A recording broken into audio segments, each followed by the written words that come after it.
अब एक और डेवलपमेंट मैं आपसे पूछना चाहूँगा। ज़ाहिर बात, अभी आप थोड़ी देर पहले फरमा रहे थे कि आपने बड़ा टाइम गुजारा है पाकिस्तान तहरीक-ए-इंसाफ में। ये परवेज़ इलाही साहब बाहर आ गए हैं लेकिन एक्टिव नहीं हुए, अभी तक कहीं नज़र नहीं आए। मतलब वो तो बड़ी प्रेसिडेंट, गालिबन उनकी प्रेसिडेंट की पोजीशन है, वो एक्टिव नहीं हुए। और शाह महमूद कुरैशी साहब भी अब बरी हो चुके हैं, तो और अहलियत भी हो गई है उनकी इलेक्शन लड़ने के लिए। आप देख रहे हैं कि क्या परवेज़ इलाही साहब अब होंगे एक्टिव या नहीं होंगे? अब तक कोई बयान नहीं आया उनका। देखिए मंसूर साहब, एक तो ये कि एज ऑलवेज परवेज इलाही साहब ने बड़ी कुर्बानी दी है पार्टी के लिए, लेकिन उनको सिले में ये मिला है कि जिस दिन उनकी रिहाई का ऑर्डर आ रहा था उस दिन अचानक से नमूदार हो गए बहादुर अहमद अजहर साहब। जी जी। और अहमद अजहर साहब ने आके ये भी कहा कि मुराद सईद साहब भी बाहर आने वाले हैं, जबकि मैंने उसी वक्त ट्वीट किया कि मुराद सईद नहीं आएंगे। उसके 2 दिन के बाद पीटीआई के चेयरमैन समेत सबने कहा कि मुराद सईद को नहीं आना चाहिए। मेरे 2 सवाल है, मेरे 2 सवाल ये है। पहला सवाल ये है कि जो नमूदार हुए थे उन्होंने कहा कि मुराद सईद बाहर आ रहे हैं, मैंने उसी वक्त कहा वो नहीं आ रहे, वो नहीं आ सकते। और उसके बाद पूरी पार्टी ने कहा कि उनको नहीं आना चाहिए। तो क्या वजह है कि मुराद को कहा है कि बिल्कुल नीचे छुपे रहो? क्या वजह? ये आप लोगों ने ढूंढी है। ओके, ठीक है। दूसरा ये कि आपने ये ढूंढना है कि सुप्रीम कोर्ट खुला था, ये तो बिल्कुल ठीक खुला था, आईनी इशू था, इसलिए मॉनिटर करने के लिए उन्होंने रात को अदालतें खोली। जज अतर मिल्ला की इस्लामाबाद हाई कोर्ट क्यों खुली थी रात के अंधेरे में? उसकी क्या वजूहत है? उस वक्त क्या आईनी बहरान था? क्या था या नहीं था? और था तो क्या था और क्यों था? क्या कोई ख्वाब था, कोई मदाखलत थी या नहीं थी? नहीं, वो मुझे याद आ गया वाडा साहब, वो वाडा साहब मुझे याद आ गया। मेरे ख्याल में उस वक्त इस्लामाबाद हाई कोर्ट में शायद एक पिटीशन फाइल हुई थी कि मुल्क में मार्शल लॉ ना लग जाए, जहां तक मुझे याद आ रहा है। मेरे ख्याल में कोई इस तरह की एक पिटीशन फाइल हुई थी। तो सर अगर मंसूर साहब मैं आपका तज्जिया मान लूं, अगर मान लूं क्योंकि आपकी क्रेडिबिलिटी है, तो क्या ख्वाब आया था या कोई मदाखलत थी या किसी ने इन्फॉर्म किया था कि रात को 12 बजे स्टाफ भी आ गया, मीडिया के भी वो रिपोर्टर्स आ गए जो उनको कवर करते हैं, अदालतें खुल भी गई? वो क्या था? अगर मैं आपकी बात मानूं, मैंने आपसे कहा आप ढूंढ लें, और I will have to recheck कह रहे हैं तो फिर वो पिटिशनर नहीं, मैं रीचेक करता हूं इसको। It will be a favour for Pakistan and democracy. Okay, it is very important. ठीक है, ठीक है। तो उससे हमें कोई नई चीजें मिलेंगी। आप अगर मैंने ये ढूंढ लिया कि ये जी। अच्छा, मेरा ख्याल है सर, क्योंकि पाकिस्तान की सिंध बदल जाएगी। अच्छा, ये इतने गहरे सवाल हैं ये?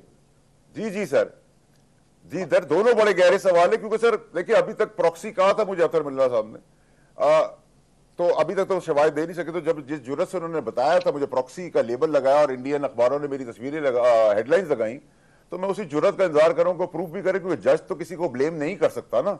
लेकिन जज होते हुए उन्होंने ब्लेम किया, तो अब उसको प्रूफ तो उन्होंने करना है। और अगर मेरा गुनाह प्रॉक्सी के सवाल पे भी ये गुनाह कबीरा, तो सर माजरत करता हूं, मैं फिर ये कबीरा गुनाह करता ही रहूंगा।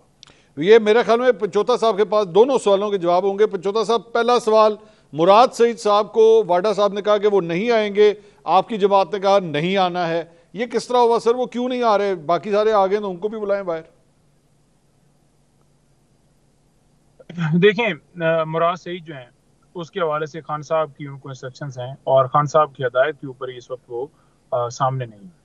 उसकी रीज़न एक ये भी है क्योंकि आपको पता है कि जिस तरह से लोगों के साथ जुल्म ज्यादती और प्रेस कॉन्फ्रेंस वाला सिलसिला उठा लेना, अगवा कर लेना, फिर प्रेस कॉन्फ्रेंस करवाना और सारा सिलसिला था, मुराद सईद के हवाले से कुछ हमें अच्छी जो है वो खबरें वायद नहीं थी कि उस हवाले से हमें था कि खास तौर पर उसे टारगेट किया। सर पूरी पार्टी तो आ गई है पंचोता साहब, पूरी पार्टी तो बाहर आ गई है, रह कौन गया? देखें इमरान खान साहब जिस वक्त उन्हें हदायत करेंगे वो इंशाअल्लाह ताला आएंगे, लेकिन पाकिस्तान तहरीक इंसाफ का कौन सा रहनुमा जो है वो खान साहब के कहने के ऊपर सामने आएगा नहीं आएगा, कोई किस पोस्ट के ऊपर जाकर अपनी परफॉर्मेंस देगा, कोई बाहर जाएगा नहीं जाएगा या क्या करेगा, इससे किसी को क्या मसला हो सकता है।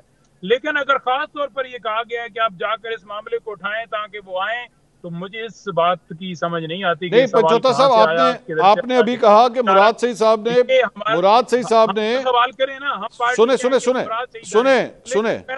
साहब सवाल करेंगे सर, सुनिए तो क्यों पूछेंगे? इसमें भी मुल्की सलामती का मामला आ गया, क्या इसके अंदर भी जो है वो हाई कोर्ट का मामला आ गया कि हाई कोर्ट ने जो है वो कह दिया है या कोई ऐसा कॉन्स्टिट्यूशनल जो है मामला पैदा हो गया? शो पे बुला लें और इनका राग सुनते रहे कि आई एम नॉट इंटरेस्टेड।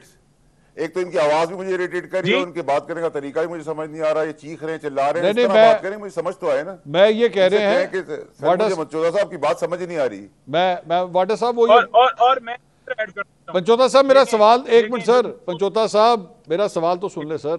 आपने अभी कहा कि मुराद सईद साहब ने पैगाम पहुंचाया है इमरान खान साहब को कि मैं अब मंजर आम पे आना चाहता हूं, किसके जरिए पैगाम पहुंचाया है ये? देखें उनका राब्ता जो है मुख्तलिफ गाजर पहुंच गई है मेरे ख्याल से के साथ है और मुख्तलिफ सोर्सेज से उनके जो है वो मैसेज आ जाते हैं और उस मैसेज के जरिए ही हमें जो है इत्तला मिली और खान साहब तक कन्वे किया गया। लेकिन जो है वो सोर्स तो मैं अभी यहाँ पर नहीं दे सकता ताकि उससे पहले को सोर्स के पास पहुंच जाए और उस सोर्स को उठा लें। तो लिहाजा जो है वो खान साहब का फैसला है, वो जिस वक्त कहेंगे वो इंशाल्लाह आएंगे, कोई मसला नहीं है। लेकिन आपको पता ही है कि मुल्क के अंदर जो आईनी सारे सवाल ये नहीं है ना मंसूर साहब, सवाल ये उनको क्यों रोका जा रहा है? बाकी पार्टी को आने दे रहे हैं, उनको रोक रहे हैं। वो कह रहे हैं वाडा साहब, वो ये कह रहे हैं कि उन्हें इस बात का डर है कि गिरफ्तार हो जाएंगे वो, इस वजह से। देखिए वाडा साहब को कह रहे हैं कि जो खवातीन हो रहे हैं वो नहीं है। वाडा साहब की बात सुनिए जी, वाडा साहब कुछ कह रहे हैं। पंचोता साहब जी, वाडा साहब go ahead.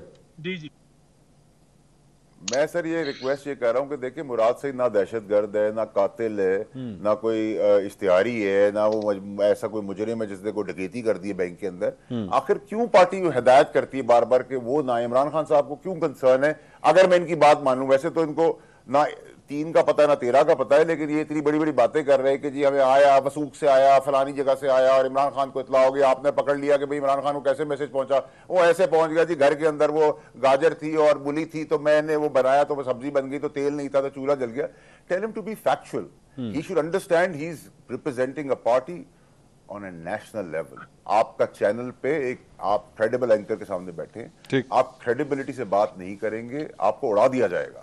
And I fail to understand, मुझे नहीं पता, मैंने अभी भेजी थी गाजरें और मूलियां, लेकिन आई डोंट नो कि इतना जल्दी पहुंच कैसे कर गया। पंचोता साहब आप ना सर बात आराम से करें, प्यार से करें, कड़वी बात करें, हम सुनेंगे। मुझे पता है you are over excited, I know. Let me take a break, ताकि कूल ऑफ करते हैं सर, कूल ऑफ करते हैं। बहुत बहुत शुक्रिया फैसल वाडा साहब।